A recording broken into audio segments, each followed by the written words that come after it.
You're listening to the Doctor Is In podcast, brought to you by MartinClinic.com. During the episode, the doctors share a lot of information. As awesome as the info may be, it is not intended to diagnose, cure, treat, or prevent any disease. It's strictly for informational purposes. Well, good morning, everyone. I'm going to talk to you about a few studies. One of them, we're going to be more specific about sleep because a new study had come out showing that 70% of the population get insufficient sleep, and compared to 40 years ago, people in North America are sleeping 2 hours less on average. So that's pretty incredible. We'll talk about the significance of that, okay?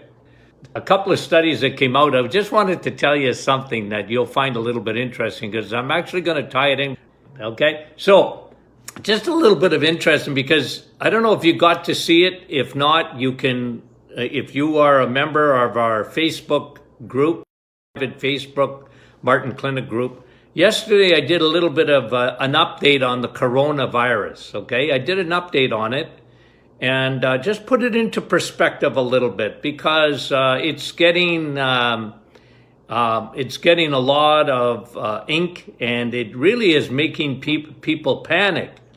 And, I looked up something yesterday and I don't think I mentioned this on the podcast, but what I said is in the United States alone, 10,000 people already this winter have died from the flu, okay? 10,000. So keep that into perspective when they talk about the coronavirus, okay? Because the media is making, and I'm not trying to minimize it, okay? So don't come after me for minimizing this, okay? I realize it. It's a virus. It's probably going to be pandemic. But what I explained yesterday is that most people, even if you get it, will have no symptoms of that virus.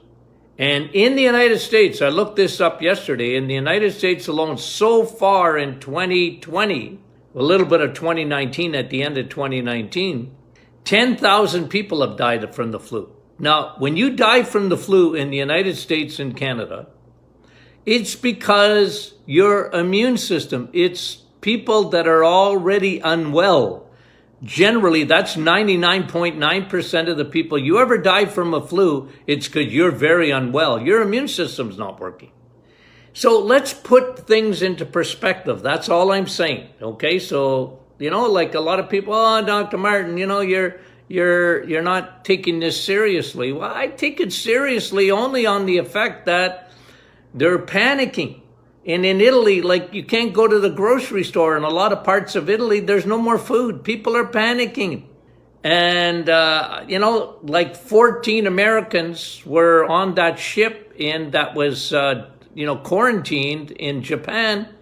And when all 14 had the coronavirus, none of the 14 were sick. So it's your immune system. And I just wanted this is something I read yesterday. In the flu pandemic of 1918, 1919, where thousands and thousands of people died, okay? Because they didn't have modern medicine. The fatality rates were the lowest. Listen to this. The fatality rates were the lowest where there was the most sunshine. Yeah, like Florida, Texas, California. Where they had the most sunshine, less people died of the flu. And I'm talking about 1918, 1919. Well, I wonder if the sunshine is very important. Absolutely it is. This is why Dr. Martin's always talking about vitamin D. Vitamin D. It is the first line of defense. That and probiotics are your first line of defense. What do probiotics do? What do probiotics have to do with your immune system? Well, most of your immune system is in your gut. And the more good bacteria you have, the more they fight the bad guys. So if you got a bad virus that's coming into your body or a bacteria, guess what? The main battle is going to happen in your gut. And so when you have a good microbiome, a microflora, and your gut is healthy, guess what? Guess what? You have a better immune system. So this is what I'm saying. This is the stuff. And like I said, in these pandemics, wherever they have the most sunshine, and people would get in the sun because a lot of people are scared of the sun. Like down here, like I love my Florida neighbors here, but most of them, they never go in the sun. They're scared skinny of it. And you know what? I don't even talk to them about it because, look, you know what I mean? You're never a prophet in your hometown, right? Like you guys, I think, listen. I don't think you tune in for any other reason that you're just trying to get information. So I just wanted to touch on the coronavirus this morning because it's in the news. It's not going away anytime soon. The World Health Organization apparently is going to declare it a pandemic, meaning pandemic means it's everywhere. But it's going to be a tough one to contain per se because most people, like I say, they don't even have symptoms. So if you come off a plane from China or anywhere else where there's the coronavirus, if you don't have any symptoms, you don't have a fever or whatever, well, unless they quarantine you, right? Like they did on that ship, even though those people weren't sick, they quarantined them. How are they going to stop this? But for you as an individual, you know what to do. Number one, probiotics and vitamin D. I get that. It's 1A and 1B. That's the most important thing that you can do because it's not the virus. It's you. You got it? Remember the American commercial? Uncle Sam wants you with the finger stuck up. It's you guys. It's you. It's your immune system. Take care of your immune system because that is what is going to prevent you and your family from any virus. Never mind. Look, and it doesn't mean you'll never get sick. Come on, right? I mean, people that brag to me, they never get sick. I go, that's by the grace of God, okay? Like, come on, everybody gets sick. Somebody going to get a cold or whatever. It's how fast you get over it, right?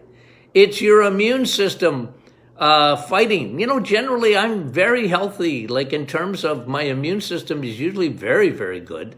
But every once in a while, like, you know, I get a sinus cold or whatever, and it doesn't happen often, but when it does, I can come out of it quickly, and that's the key, okay? So I just wanted to touch on that this morning before I get into sleep, because this study came out yesterday, and I flagged it right away because it was of great interest to me, and I think you'll find this fascinating, okay? So 70%, listen to this, guys. Now, I've been saying this for years, that sleep, 70% of the population in North America don't sleep well. 70%. That's incredible. 99% of the time, I sleep very well. You know, the odd night I don't, it takes me longer to get to sleep. I can't turn the brain off. That's usually with me, okay? I'm thinking about something or whatever, and, and I can't turn the noggin off, okay? Well, but that's very rare for me, okay? And I sleep generally very well, and I'm well refreshed in the morning. You just give me coffee, okay? You give me my coffee in the morning. I have a bottle of water first. Dr. Martin always has a bottle of water first. Before I have my coffee, I won't allow myself to have coffee before I have a bottle of water. But 70% of the population suffer from insomnia, some form of insomnia. They can't get to sleep, or they can't stay asleep, or both. And that's, in the office, it's absolutely an epidemic. A lot of it is hormones, okay? Especially in women, it's hormones. They don't sleep well. It's hormones. I'm writing a new book right now, and that's one of the chapters. Hormones, okay? Because the body changes, and we talk about hormones all the time. Okay, so let me just tell you what a lack of sleep does, and then I'm going to give you some tips on helping your sleep. But here's what a lack of sleep does. Number one, it affects your brain. Why? Because, we've done some teaching on this in the past, but I'll refresh your memory. When you sleep at night, the night shift comes in. in your brain. They're called glial cells, Glial, glial cells. They only come out at night when you're sleeping. Glial cells come in and they clean the brain. They get all the debris out of and they help regenerate your brain cells. They sweep it out. It's like when you're in a big city or whatever, right? And you see the odd little light on in a building downtown Toronto, for example. That's the night shift. They're coming in to clean, right? All the office and staff has gone home, but there are people in there cleaning on the night shift. That's what happens in your brain when you're sleeping. And let me just say this, because I think this is very significant. You have to understand this. Sleeping pills do not allow the glial cells to come in. So, doc, I can't sleep without a sleeping pill. Well, you know what? You're not really sleeping. You're knocked out. That's called sedation. And sedation does not allow your glial cells to come in and to regenerate the brain. This is why, if you go back on a podcast I don't know how long ago, I talked about when you take sleeping pills, you're not sleeping. You're not getting into the recuperative sleep. Your brain is not regenerating, and that is why you are 50% more or higher likely to get dementia when you're on sleeping pills. Oh, doc, I can't sleep without sleeping pills, but you're not sleeping. You're sedated. It's different. You ever gone and had an operation where they sedated you? Yeah? How do you feel after that? I got sedated, right? Because they had to go in and do an operation. Were you sleeping? You were in la la land, but you weren't sleeping. You were sedated. It's different. Your brain only regenerates when you're getting actual sleep. And that's when the night shift comes in, the glial cells. And they come in and they clean up the brain. They take the toxins out and regenerate your cells. Isn't that amazing? How your body is fearfully and wonderfully made and how it does it. But it only does it when you're sleeping. The population don't even get a good night's sleep. How crazy is that? How crazy is that? So, one, you're not regenerating the brain. The brain needs to be regenerated. It needs the night shift to come in. This is why it's so important, significant. Okay, number two is inflammation. So when you don't sleep, your body's inflammation response is elevated. Now, you guys know this. Inflammation in the body is not Houdini. It just doesn't come out of nowhere. There's always factors that cause inflammation. And one of them is a lack of sleep. And the physiology is this. You don't sleep, your cortisol goes up.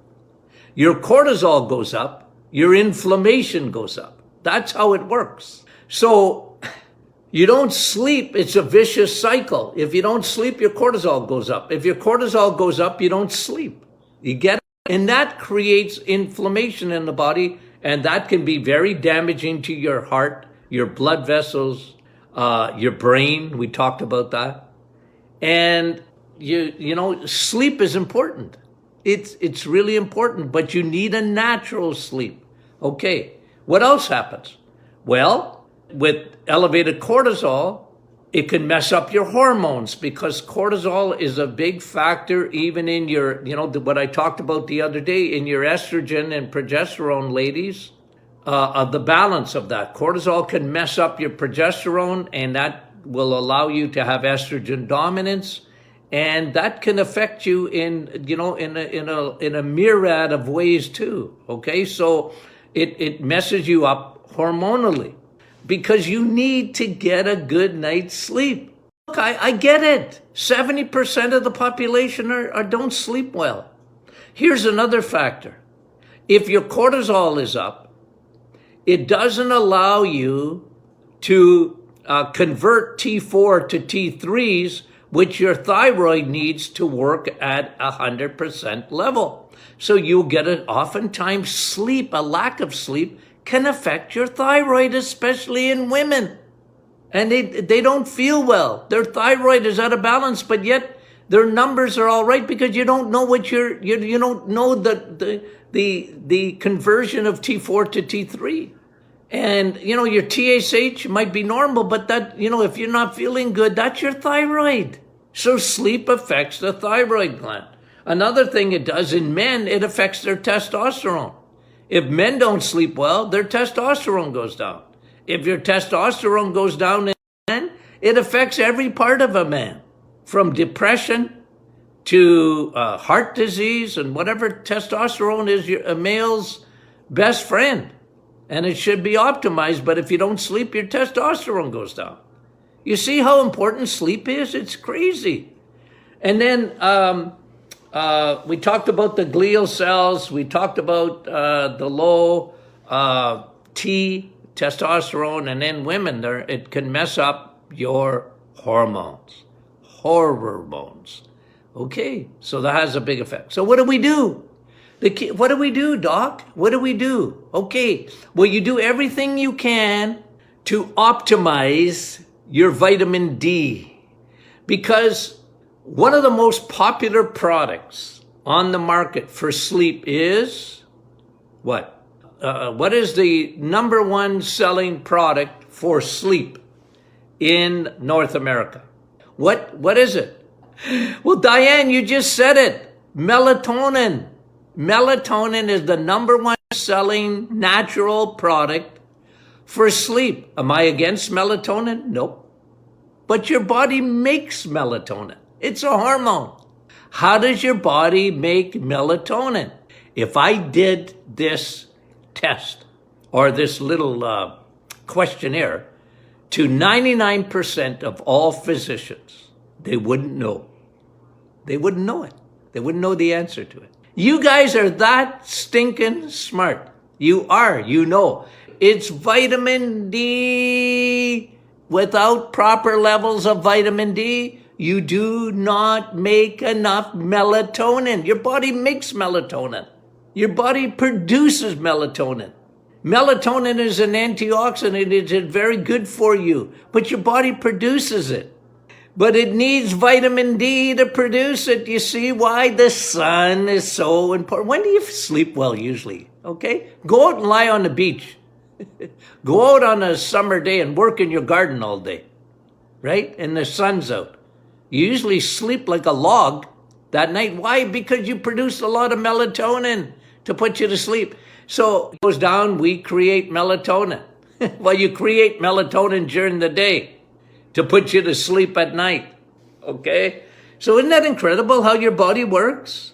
And guys, this is so significant. You've reached the end of another Doctor is In podcast with your hosts, Dr. Martin Jr. and Sr. Be sure to catch our next episode, and thanks for listening.